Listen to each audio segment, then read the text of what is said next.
혹시 여러분들은 아기가 태어나자마자 왜 우는지 아십니까? 아기들 태어나면요, 응애, 응애 울잖아요, 여러분. 왜 울까요, 아기들이? 여러분, 목사님, 순한 아기들은 안 우는 거 아닙니까? 여러분, 태어났는데 아기가 안 우면요, 그건 정상이 아니에요. 비정상입니다. 큰일 나는 겁니다. 아기는 여러분 누구나 순한 아기를 포함해서 누구나 여러분 울어야만 하는 거예요. 자, 그렇다면 왜 아기는 태어나자마자 울까? 여러분 왜 울까요? 바로 엄마의 뱃속과는 완전히 다른 낯선 환경을 만남으로 생긴 일종의 두려움 때문이라고 전문가들은 이야기를 합니다. 일종의 두려움 때문이라는 거예요. 환경이 달라졌기 때문에. 그런즉 사람이 느끼는 첫 번째 감정이 바로 이 두려움이라는 것을 태어나는 아기가 우는 그 모습을 보면서 우리는 알게 되는 것이죠. 자, 그러면 이제 사람이 살다가 죽음에 직면하게 되었을 때, 죽음을 앞두게 되었을 때 과연 어떤 마음을 갖게 될까요? 사람이 여러분 죽게 되면요, 어떤 마음을 갖습니까? 역시나 두려움입니다. 사람은 누구나 죽음을 다 두려워해요. 여러분, 죽음을 즐겨하는 사람은 아무도 없습니다. 다 두려워합니다.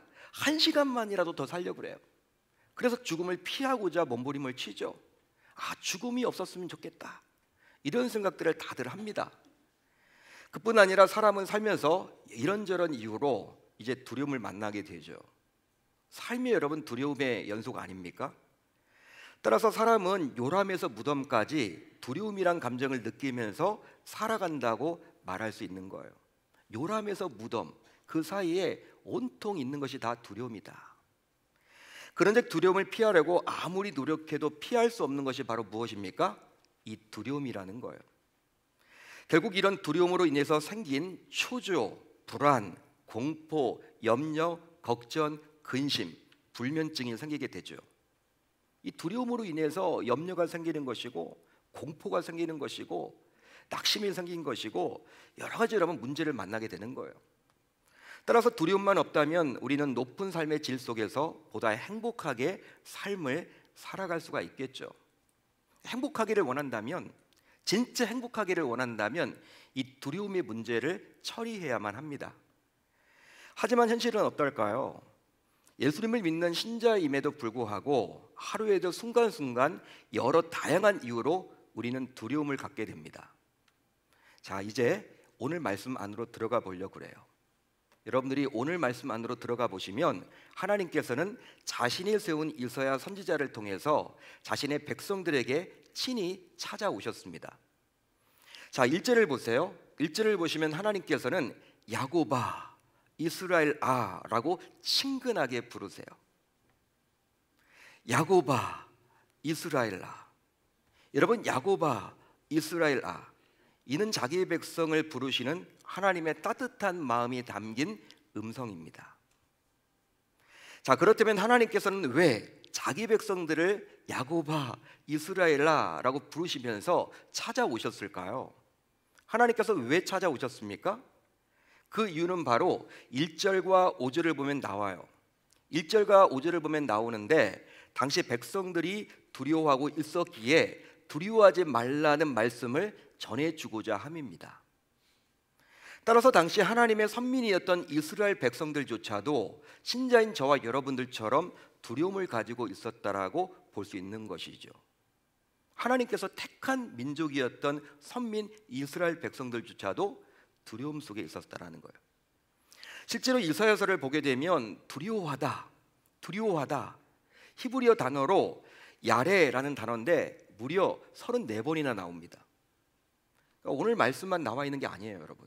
이 두려워하지 말라, 이 말이 오늘 말씀에만 나와 있는 것이 아니라 두려워하다, 이 두려움에 관련된 말이 무려 34번이나 나옴을 통해서 우리는 무엇을 알 수가 있냐면, 당시 이스라엘 백성들, 하나님의 선민이었던 백성들조차도 자주 불신자들처럼 두려움 속에서 삶을 살아내야 했다라는 것을 우리가 알 수 있는 것입니다. 자, 이제 1절을 보시면요, 여러분들이 가지고 있는 성경 1절을 보시면 두려워하지 말라라고 나와 있어요. 두려워하지 말라. 또 5절을 보십시오. 5절을 보셔도 두려워하지 말라라고 나와요.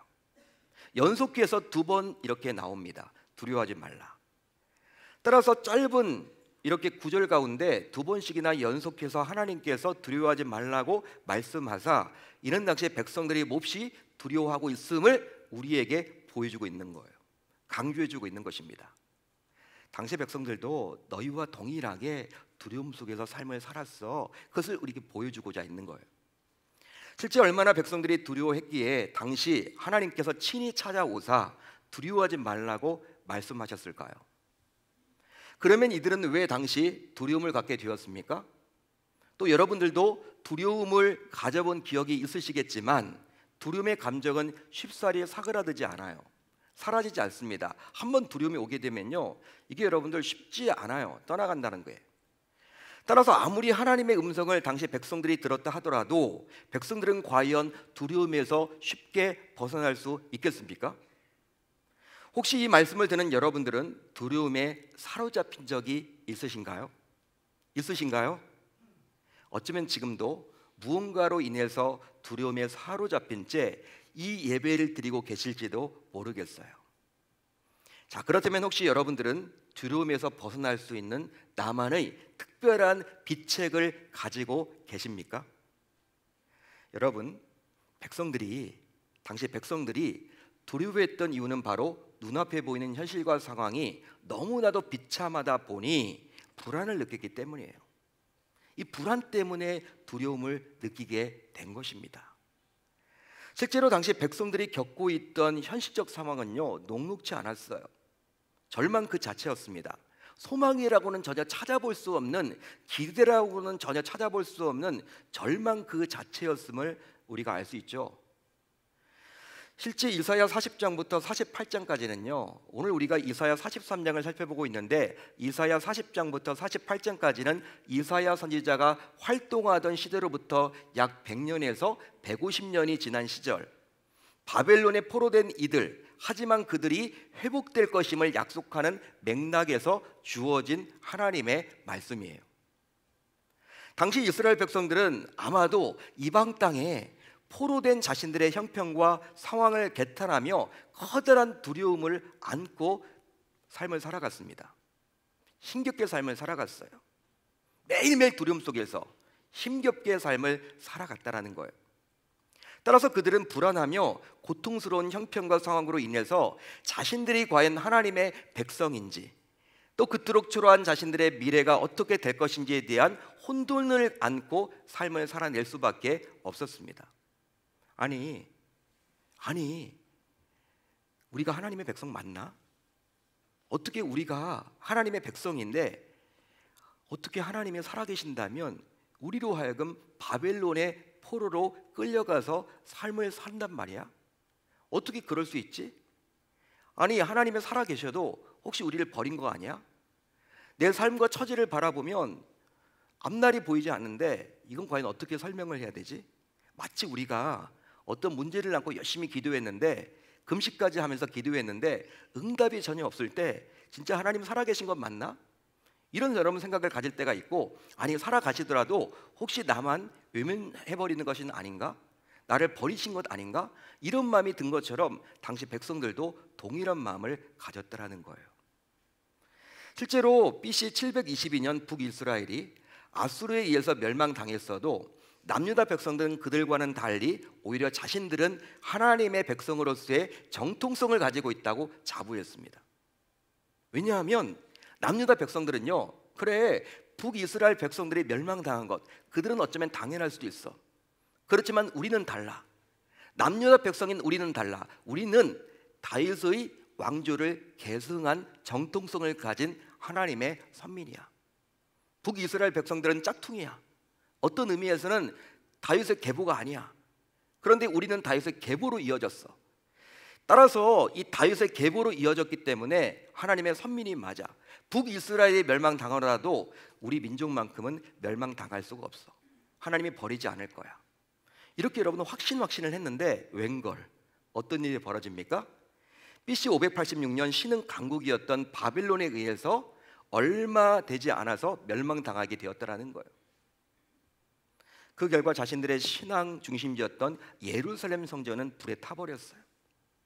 더욱이 왕이 살던 궁궐은 무너지게 되었습니다. 여러분, 당시 남유다 백성들이 가장 소중하게 여겼던 것이 무엇입니까? 무엇이었을까요?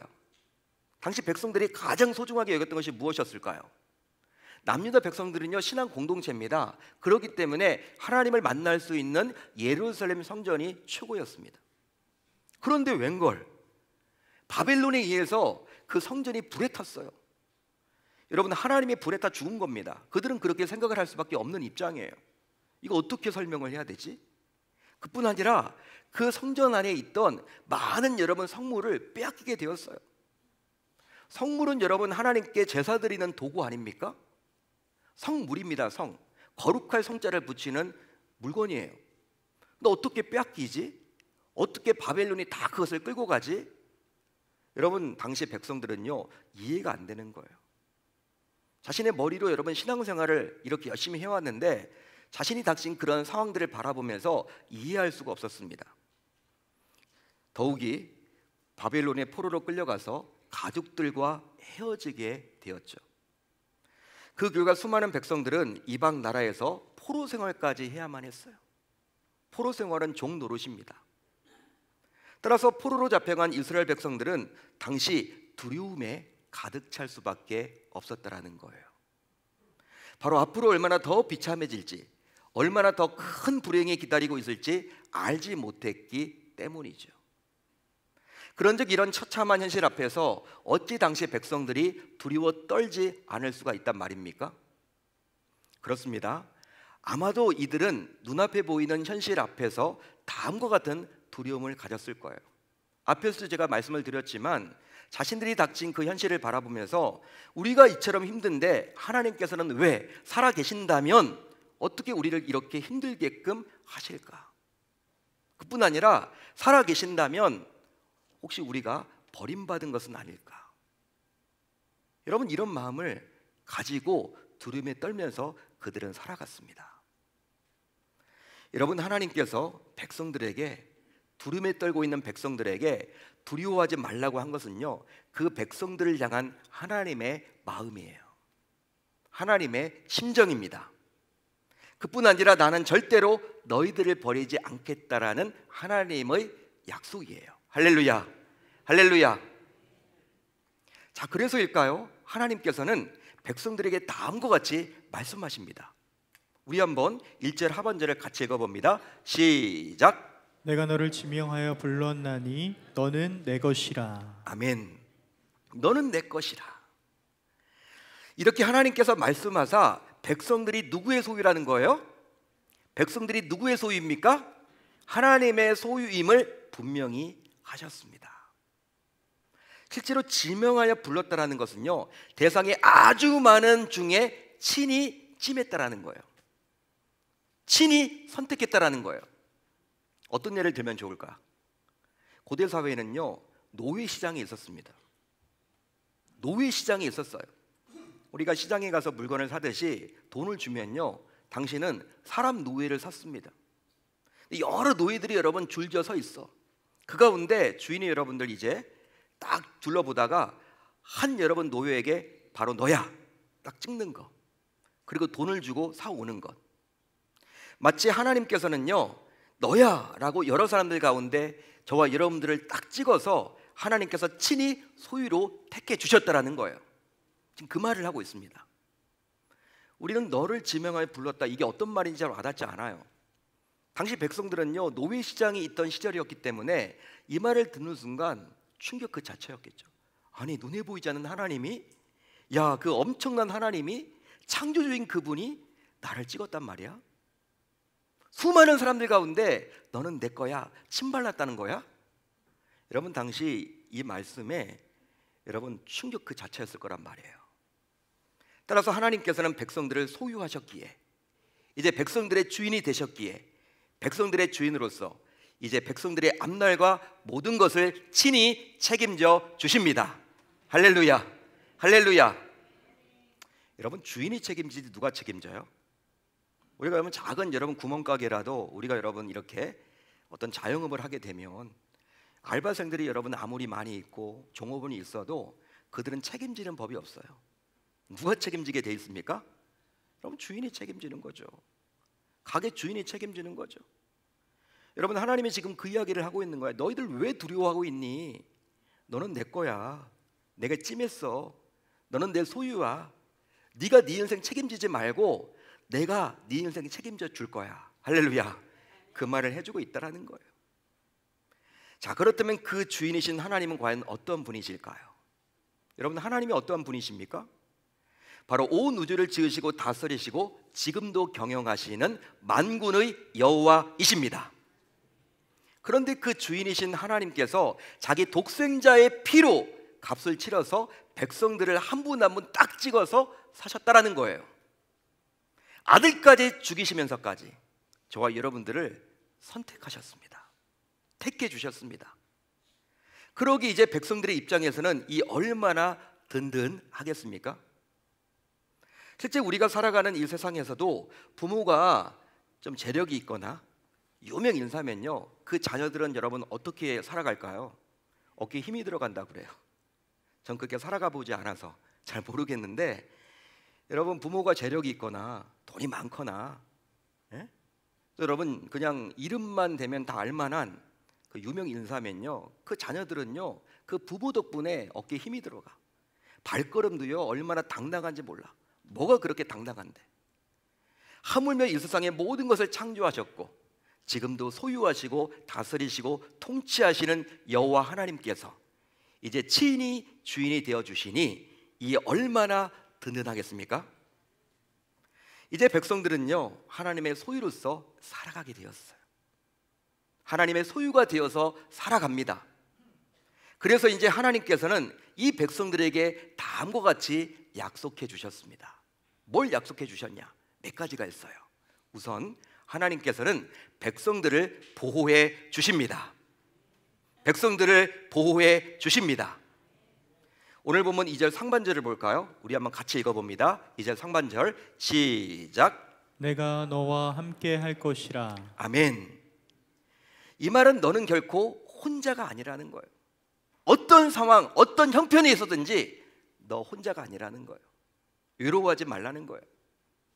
지금까지 함께 하셨기에 여기까지 올 수 있었듯이 앞으로도 함께 하시면서 모든 위험과 재앙으로부터 건져주시고 보호해 주시겠다라는 것입니다. 한마디로 털끝 하나도 건들지 못하도록 안보해 주시겠다며 든든한 하나님의 약속을 우리에게 말해주고 있는 거예요. 여러분, 얼마나 든든한 약속입니까? 털끝 하나 건들지 못하게끔 하겠다. 그렇습니다. 하나님의 택함을 받은 백성들도 때로는요 인생의 물 가운데로 지나가야 될 때가 있어요. 불 속을 헤쳐나가야 될 때가 있습니다. 아쉽게도 예수를 믿어도 하나님의 자녀가 되어도 물을 건너야 할 때가 있고 불 속을 여러분 건너가야 될 때가 있습니다. 그게 여러분 이렇게 면제되지가 않아요. 불신자들에게만 찾아오는 고난이 아니라는 거예요. 고통이 아니라는 것입니다. 신자인 저와 여러분들에게도 동일한 고통과 고난이 찾아옵니다. 아니, 예수를 믿음으로 인해서 불신자일 때는 겪지 않아도 될 그러한 고난까지도 겪게 될 때가 있다는 것이죠. 하지만 분명한 것은 보장된 것이 있어요. 그것은 바로 무엇이냐? 그들이 이러한 위험한 곳을 지날 때 하나님이 그들과 함께해 주십니다. 그런즉 임마누엘의 복을 누리는 그들은 해악을 두려워할 필요가 없습니다. 할렐루야, 할렐루야. 다음으로 하나님께서는 백성들을 귀하게 여겨 주십니다. 백성들을 귀하게 여겨 주십니다. 자, 오늘 본문 4절 상반절을 볼까요? 우리 한번 같이 읽어봅니다. 시작. 내가 내 눈에 보배롭고 존귀하며 내가 너를 사랑하였은즉. 아멘. 자, 이 구절을 통해서 하나님께서 자신이 택한 백성들을 어떻게 바라보시는지 알 수가 있어요. 하나님께서 저와 여러분들을 어떻게 바라보시는지를 우리가 엿볼 수 있습니다. 바로 하나님께서 백성들을 바라보시는 눈은요 마치 결혼식을 앞둔 신랑이 신부를 바라보는 것과 같은 거예요. 실제로 결혼식장에 있는 신랑과 신부는 서로에게 집중합니다. 여러분 결혼식장 가보셨습니까? 가보면요 신랑을 잘 보세요. 여러분 주례하는 주례 선생님에게 집중하면 좋은데, 주례 목사님에게 집중하면 좋은데, 누구에게만 여러분 가 있어요 신경이? 옆에 있는 아내에게만, 신부에게만. 친구들이 누가 왔는지 나중에 생각도 안 나요. 사진 보면 알지. 그땐 여러분 누구에게만 집중하냐면 오직 신랑은 신부, 신부는 누구에게 집중합니까? 신랑. 꿀이 여러분 막 뚝뚝 떨어져요. 그게 막 보여요 여러분. 얼마나 달콤한지. 그런데 하나님께서는 마치 결혼식장에 있는 신랑처럼 신부인 백성들을 애정어린 시선으로 지금도 바라보신다라는 거예요. 내가 너를 보배롭고 내가 너를 존귀하게 여겨 내가 너를 사랑하였다. 내가 너를 보배롭고 존귀하게 여겨 내가 너를 사랑하였다. 할렐루야, 할렐루야. 여러분들은 이런 하나님의 약속을 보면서 과연 무엇을 느끼십니까? 무엇이 느껴지십니까? 혹시 자신의 백성들을 바라보시는 눈을, 이 하나님의 눈이 애절하다 못해 시리기까지 한 이 하나님의 마음이 조금이라도 느껴지십니까? 실제로 내가 너를 사랑하였다라는 이 하나님의 분명한 약속을 기억하기만 한다면 백성들은 어떤 위기 속에서도 어떤 어려움 속에서도 두려워하지 않을 줄로 믿습니다. 믿습니다. 여러분, 사랑하면요 다 주게끔 돼 있어요. 사랑하면 줍니다. 여러분, 연애해 보셨잖아요. 여러분, 사랑하면요 다 주고 싶어요. 사랑하는 사람이 아프면요 내가 대신 아파주고 싶어요. 근데 하나님이 우리를 사랑하신대요. 얼마만큼 사랑하십니까? 우리가 사랑하는 그 사랑이 아니에요 여러분. 자신의 하나밖에 없는 아들 독생자 예수 그리스도를 십자가에 달려 죽게끔 하심으로 그 정도로 우리를 사랑하신다라는 거예요. 그렇게 사랑하시는데 그분이 우리들의 인생을 책임져 주지 않겠냐? 너 무엇 때문에 염려하느냐? 무엇 때문에 걱정하느냐? 너 나 믿는다며? 너 내 자녀인데 무엇 때문에 아파해? 무엇 때문에 두려워하고 있어? 내가 책임져 줄 거야. 내가 함께하고 있어. 너무 걱정하지 마. 지금 그 이야기를 해주고 있다라는 거예요. 이 하나님의 사랑이 느껴지십니까 여러분? 또 있습니다. 하나님께서는 백성들을 회복시켜 주십니다. 백성들을 회복시켜 주십니다. 자, 오늘 보면 5절 하반절을 우리 한번 같이 읽어봅니다. 시작. 너를 모을 것이며. 아멘. 이 구절에 따르면 하나님께서 열방에 흩어진 백성들을 다시 모아주실 것이라고 약속하고 있습니다. 당시 백성들은요 뿔뿔이 흩어졌어요. 바벨론 제국에 의해서 뿔뿔이 흩어졌습니다. 당시 바벨론은요 제국입니다. 한 나라가 아닙니다 여러분. 중동 지역을 대부분 여러분 점령했던 제국이에요. 여러분, 이스라엘 백성들을, 남유다 백성들을 여러분 포로로 끌고 가서 한 곳에 모아두지 않았다라는 거예요.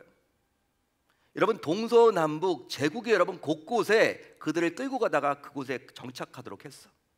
가족들을 만나지도 못하는 거예요. 생사를 알 수도 없는 거예요. 그렇게 만나고 싶은 친구를 만날 수도 없는 거예요. 여러분, 미래가 보장되지 않는, 언제 우리가 풀려날지도 모르는 그러한 형편, 어려운 상황들을 매일매일 힘겹게 살아갔던 것이 바로 그들이었습니다. 얼마나 두려웠겠습니까? 그런데 하나님께서 어떻게 지금 약속하십니까? 백성들을 회복하사 다시금 모아 주시겠다고 약속하셨어요. 그런즉 하나님께서 모든 상황을 바꾸어 주시겠다라는 것이죠. 할렐루야, 할렐루야. 그러기에 백성들은 지금의 처지가 너무나도 불안하고 아무것도 할 수 없는 상황이라도 너무 걱정하지 않아도 되는 거예요. 따라서 하나님께서 이런 놀라운 회복을 백성들에게 약속해 주고 있기 때문에 이제 이 백성들은 이 하나님의 약속만을 믿는다면 두려움을 떨쳐내게 되어서 살아낼 줄로 믿습니다. 믿습니다. 이 약속을 붙들라는 거예요. 내가 회복시켜 주겠다. 너의 인생을 완전히 바꿔주겠다. 여러분, 이 약속을 믿을 수 있기를 당부드립니다. 사랑하는 성도 여러분, 오늘 말씀에 나오는 백성들처럼 요즘 우리 역시 두려움의 시간을 보내고 있습니다. 아마 여러분 다 염려를 가지고 계실 거예요. 염려, 걱정, 두려움, 낙심, 절망. 이 말씀을 듣는 여러분들 요새 어떤 두려움 속에서 살아가고 계십니까? 무엇 때문에 두려워하고 계십니까? 실제로 온갖 언론을 통해서 접하게 되는 뉴스가 신자인 우리를 온통 두려움에 떨게 만들도록 하죠. 어떤 뉴스가 있을까요? 핵으로 무장한 북한의 전쟁 위협. 여러분, 김정은 전쟁을 하겠다라는 거죠. 통일이 아니라 이제 전쟁을 하겠다라는 겁니다. 연일 미사일 쏘댑니다. 우린 여러분 이것을 그냥 뭐 그런가 보다 하는데, 너무 여러분 우리가 그것에 대해서 막 두려움에 떨 필요는 없겠지만, 지금 미국에서 나오는 언론들을 보게 되면 진짜 전쟁을 일으킬 수도 있다, 이렇게 나오는 분들도 있습니다. 우리가 대비를 해야 되는 거죠. 핵을 가졌습니다. 핵을. 일반 여러분 전투력 같으면 우리가 여러분 다 이기죠. 우리는 핵이 없잖아요. 여러분 이런 상황 가운데 이런 뉴스들을 접하면요, 야 어떻게 될까? 그뿐 아니라 우크라이나, 러시아, 또 이스라엘과 하마스의 전쟁 등으로 인한 경제적인 위기. 전쟁이 빨리 끝나야지 물자가 올 텐데 너무나 지금 다 고물가로 올라가고 있지 않습니까? 먹고 살기가 너무나 빡빡하고 힘든 삶이 이게 몇 년 동안 계속될지도 몰라요. 이게 언제 끝날지 모르겠습니다. 그뿐 아니라 미국과 중국의 패권 다툼으로 인한 수출 부진. 수출로 먹고 사는 우리나라인데 미국과 중국의 중간에 껴서 우리나라는 미국의 눈치도 봐야 되고 중국의 눈치도 봐야 되고 이러지도 못하고 저러지도 못하고 있는 형편. 먹고 살아가야 되는데. 또 그뿐 아니라 여러분 유럽이나 미국 이렇게 선진국에서 계속 의학자들이 이야기를 하는 것이 무엇이냐면 코로나와 같은 보이지 않는 각종 질병의 상시 출현, 이것이 예상된다. 이게 정기적으로 코로나와 같은 것들이 또 생겨날 수도 있다. 항상 보건 쪽과 의료 쪽은 대비를 해야 된다. 그뿐 아니죠. 무엇이 있습니까? 여러분 이러한 문제들 우리가 많이 만나게 되는데, 그뿐 아니라 우리는 개인적으로 자녀 양육에 대한 걱정. 자녀를 어떻게 교육시키면 좋을까? 신앙생활을 안 하고 있는 이 자녀들을 어떻게 하면 좋을까? 염려가 되는 것도 사실입니다. 상시 실직에 대한 고민. 지금은 직장을 다니고 있지만 어느 날 갑자기 직장 그만두라고 하면 어떡할까? 지금은 나름대로 사업을 잘하고 있는데 이 사업이 계속 잘 된다라는 보장도 없고 어떻게 해야 될까? 노후에 대한 불안, 뭘 먹고 살아가야 할까? 각종 사건과 사고 등에 대한 노출. 자, 그러다 보니 우리 모두 들어가도 나가도 언제나 불안하고 두렵기만 해요. 아마 여러분들 제가 말하지 않는 것들 더 많이 가지고 계실 거예요. 이런저런 문제로 인해서. 그 이유는 바로 언제 어디서 무슨 상황이 일어날지 도무지 예측할 수가 없기 때문이죠. 실제로 이런 두려움은 신자라고 해서 비켜가지가 않아요. 비켜가지가 않습니다. 결국 이런 두려움은 각종 정신적인 문제를 유발하기도 하고 불면증을 일으키고 집중하지 못하게 해서 일의 능률까지도 저하시킵니다. 심지어 가족들과 주변 사람들을 지치게 만들어요. 왜냐하면 두려움은 본인뿐만 아니라 여러 사람들에게 부정적인 영향을 끼치기 때문이죠. 여러분 가족들 가운데 누구 하나가 이 두려움이 여러분 휩싸여 있으면요, 이게 여러분 전염이 됩니다. 가족 구성원들 모두에게, 자녀들에게도. 여러분 엄마 아빠가 불안에 여러분 쩔어 있고 두려움을 가지고 있으면요, 자녀들도 여러분 알게 모르게 두려움이 전염돼요. 사랑방 식구들도 마찬가지죠. 여러분 이것은 나 혼자만의 문제가 아니라 공동체의 문제요, 가족의 문제가 되어버리는 거예요. 여러분 이 시간은 우리가 신앙생활로 믿음으로 이 두려움 문제를 해결했던 한 인물을 여러분들에게 소개하려고 그래요. 혹시 여러분들은 미국의 초대 대통령이 누구인지 아세요? 미국의 초대 대통령이 누구인지 아십니까? 조지 워싱턴이죠. 미국인들은요, 이 조지 워싱턴을 굉장히 존경합니다. 마치 우리나라 분들이 세종대왕과 이순신 장군을 다 존경하듯이 미국인들은요, 이 조지 워싱턴을 존경해요. 초대 대통령, 미국을 세운 대통령이다. 얼마나 존경하냐면 미국의 수도가 워싱턴 DC 아닙니까?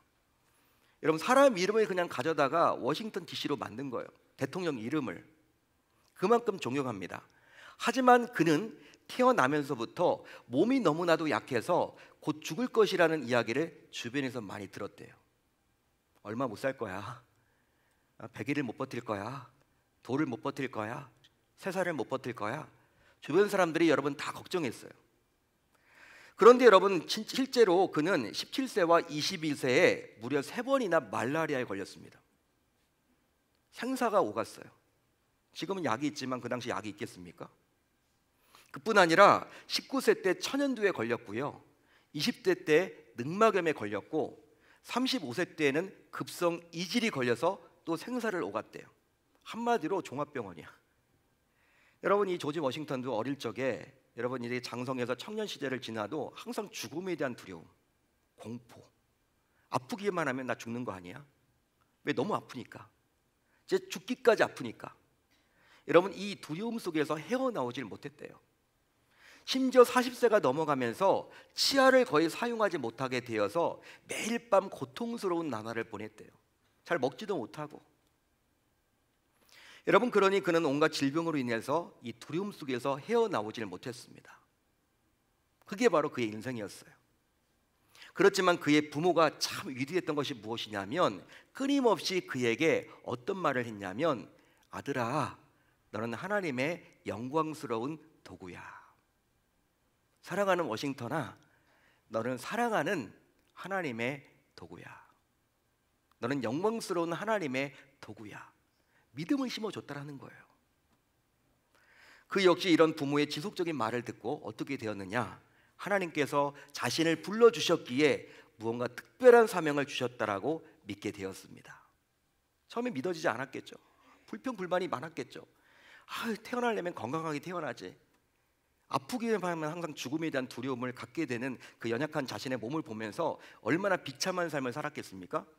그런데 어머님, 아버님이 그렇게 그 부모가 아들에 대해서 믿음을 심어주는 그 말, 사랑하는 아들아, 너는 하나님의 영광스러운 도구야. 그 말을 여러분 해주었기 때문에 그렇구나. 이렇게 내가 태어나서 활동하고 있는 것도 뭔가 사명이 나에게 있는 거지. 여러분, 이 말을 계속 되새기는 거예요. 실제로 그것이 곧 약함과 질병을 극복하고 자신을 일으키도록 한 원동력이 되었습니다. 놀랍게도요, 정말 기적이 일어났는데 하나님께서는 그에게 건강과 지혜를 주셨고요, 사람들 앞에서 존귀한 인물로 친히 높여주셨어요. 그로 인해서 그의 나이 43세인 1775년에 그는 영국과의 전쟁에서 싸울 미국 측 혁명군 총사령관이 되었습니다. 하지만 당시 미국이 영국을 이길 수가 없었어요. 미국은 여러분 영국의 식민지였습니다. 독립이 요원합니다. 당시 영국은요, 해가 지지 않은 나라야. 여러분, 해가 지지 않은 나라라는 뜻이 뭔지 압니까? 영국이란 본토는 유럽에 있으니까 해가 지죠. 그렇지만 전 세계를 다 여러분 점령했기 때문에 대부분 여러분 본토가 여러분 해가 안 진다라는 거예요. 해가 져도 다른 나라가 다 이게 다 영국 땅이잖아. 아시아에도 있고 여러분 뭐 아프리카에도 있고 여러분 이렇게 캐나다, 호주 다 미국 여러분 다 영국 땅 아닙니까? 그런 영국을 어떻게 이겨요? 총사령관이 되었는데 거의 불가능한 거예요. 하지만 그는 끈질기게 영국과 싸워서 승리함으로 결과적으로 국민적 영국으로 등극합니다. 그 결과 1789년 미국의 초대 대통령이 되었고 중요한 대통령직을 수행하면서도 언제나 하나님으로부터 부름을 받았다라는 그 사명감, 그 자부심으로 그 대통령직을 열심히 수행했다라는 거예요. 한마디로 부모가 끊임없이 심어주었던 사랑하는 아들아, 너는 하나님의 영광스러운 도구야. 너는 하나님의 영광스러운 도구야 라는 자부심으로 결국 그는 각종 질병의 위협과 또 최강대국이었던 영국과의 전쟁을 지휘하면서도 온갖 두려움이 그에게 엄습할 때마다 넉넉하게 그 두려움을 믿음으로 이겨낸 믿음의 종이 되었습니다. 그런즉 신자인 우리 역시 오늘 선포된 이 말씀을 나에게 주신 하나님의 음성으로 들으십시오. 그래서 이제 두려워하지 말아야 할 줄로 믿습니다. 실제로 하나님께서는 자신의 자녀인 우리가 두려움 없이 살도록 하고자 오늘 말씀을 통해서 두려워하지 말라라고 우리에게 촉구하십니다. 하지만 말은 쉽지만 두려워하지 않고 살아간다는 건 쉽지가 않아요. 해보셨잖아요, 여러분. 이런 말씀 들으면요, 결단하고 그래, 두려움 없이 살아야겠지. 나 이제 염려하지 않을래, 걱정하지 않을래. 하지만 이게 되던가요, 여러분? 왜 안 될까요? 분명한 것은 우리가 믿고 섬기는 하나님을 진정으로 신뢰하기만 한다면, 내게 능력 주시는 자를 신뢰하라. 금년도 표회처럼 나에게 능력 주시는 그 하나님을 진정으로 신뢰한다면 두려움을 떨쳐버리고 살아가게 될 줄로 믿습니다. 바로 하나님은 지금도 신자인 우리를 보호해 주시고 귀하게 여기시고 회복시켜 주시는 만군의 여호와이시기 때문이에요. 그런즉 이제 자신에게 닥친 주변 상황과 여건과 문제를 더 이상 두려워하지 마시고 우리를 인도하시고 사랑하시고 고치시는 하나님을 끝까지 신뢰할 수 있어야 할 줄로 믿습니다. 여러분, 어떤 아비가 자식을 버린단 말입니까? 어떤 아비가 자식을 버려요? 이건 여러분 진짜 아버지가 아니죠. 따라서 신자인 우리의 아빠 아버지 되시는 하나님을 온전히 신뢰함으로 신자인 우리 모두 두려움 없이 삶을 살아갈 수 있어야 할 줄 우리 주님의 이름으로 축원합니다. 그렇게 한번 살아보겠다라고 이번 한 주 결단하고 다짐하는 저와 여러분들이 다 되실 수 있기를 바랍니다.